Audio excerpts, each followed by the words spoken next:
কি ও কমলদা, মুড়ির ঝুড়ি তো পেয়ে গেলে নাকি?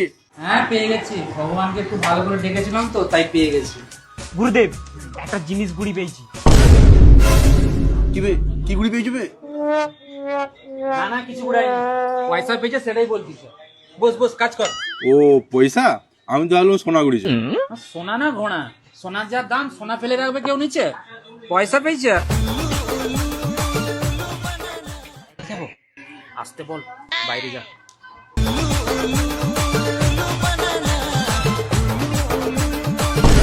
দেখি কি করেছো দেখি।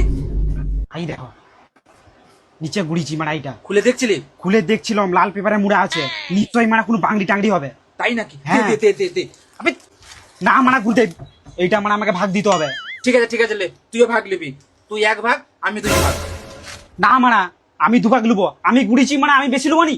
ঠিক আছে লে, তুই দু ভাগ নিবি লে। হ্যাঁ হ্যাঁ, আমি মানে দেশে মানে একজন জমি বন্ধক দিতে এসেছিল, তার জমিটা রেখে দেবো মানে। আর আমারও তো বউ দুর্গা পূজার সময় মানে পয়সা চাইছিল যে শাড়ি কিনবে। লে মানে তুই দাও, আমি খুঁজি।